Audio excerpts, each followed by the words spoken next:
당진시 신평역 금천리 964번지에 땅을 가지고 있습니다. 최근 당진에 산업단지도 생기고 고속도로도 뚫린다고 하던데 제 땅도 가격이 좀 오를까요? 라고 이제 보내주셨는데 고민을 또 보내주셨습니다. 자, 당진에서 진행되고 있는 각종 호재들이 조금 있는 것 같은데 앞으로의 전망이 어떻게 되는 건지, 호재들은 또 어떤 게 있는 건지 전문가님께 물어보도록 하겠습니다. 네. 당진 쪽에는 아무래도 이제 산업단지의 영향을 많이 받는 토지들이 존재를 하죠.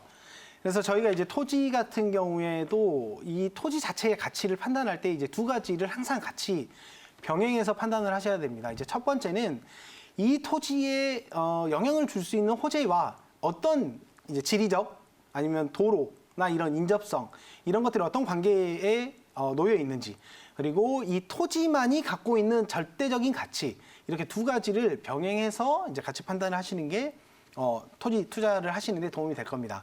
일단 첫 번째로 질문 주신 대로 주변에 어떤 산업단지가 새로 생겼다.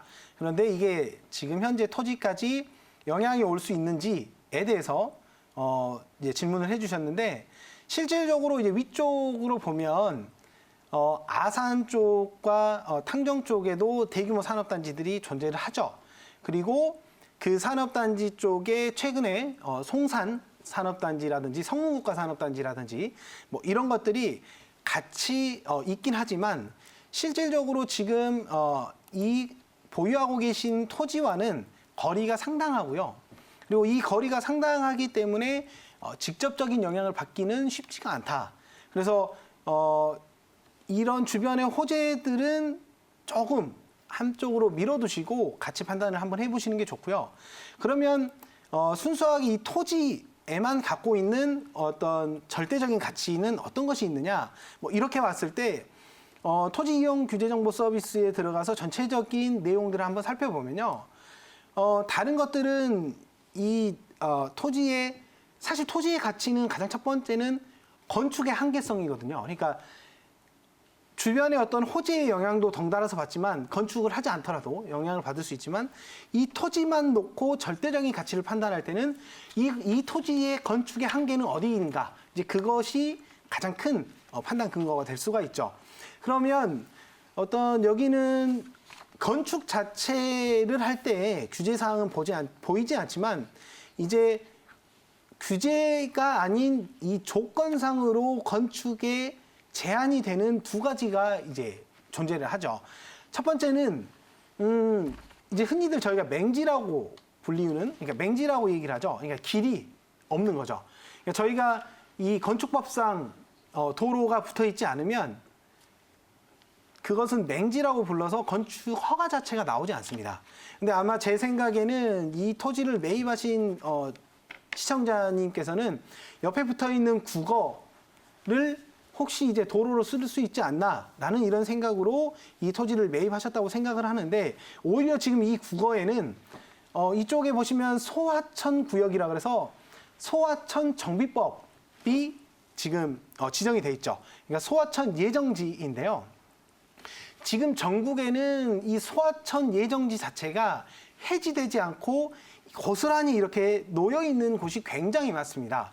그러면 만약에 지금 본인이 소유하고 있는 토지가 이 소하천 정비법, 소하천 예정지에 지정이 돼 있다면 어떻게 해야 되는지 간단합니다. 일단 첫 번째로는 이 해당 토지가 존재하는 지자체에 전화를 해서 이 담당 부서에 물어보면 됩니다. 이 소하천이 언제 지정이 됐습니까? 라고 물어보면 그 날짜를 알려주게 돼 있거든요.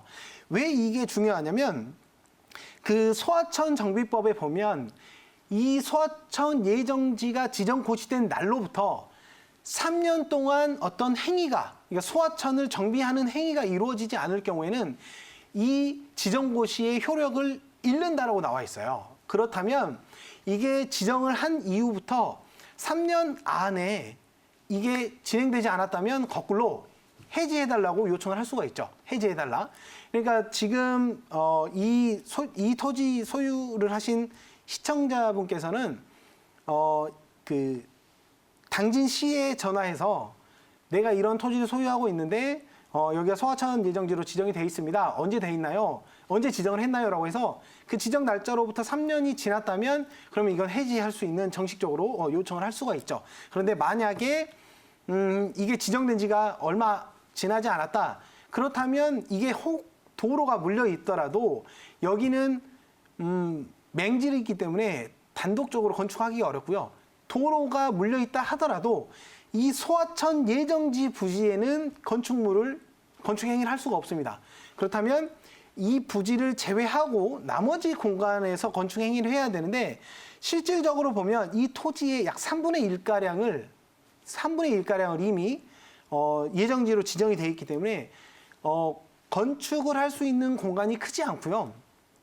만약에 땅이 굉장히 넓다면 그 부지를 제외하고 그 부지를 주차장으로 쓴다든지 이렇게 건축 행위만 하지 않는다면 일단 소하천 정비를 하기 전까지는 사용을 할 수 있기 때문에 그 나머지 땅에다가 이제 건축 행위를 하면 되는데 지금 이런 경우에는 도로가 물려 있다 하더라도 건축 행위가 쉬워 보이지 않는 토지로 보이기 때문에 제 개인적인 이제 의견을 드린다면 이런 토지 같은 경우에는 정리를 할 수 있다면 정리를 하셔서 다른 쪽으로 투자를 좀 옮겨보시는 게 어떨까? 왜냐하면 이것은 장기적인 전망으로 갖고 가도 주변의 어떤 고속도로나 철로나 이런 산업단지의 영향을 받기에는 너무 먼 거리에 존재하기 때문에 조금 그런 부분들을 감안하셔서 한번 다른 지역으로 옮겨보시는 게 저는 좋다고 생각합니다.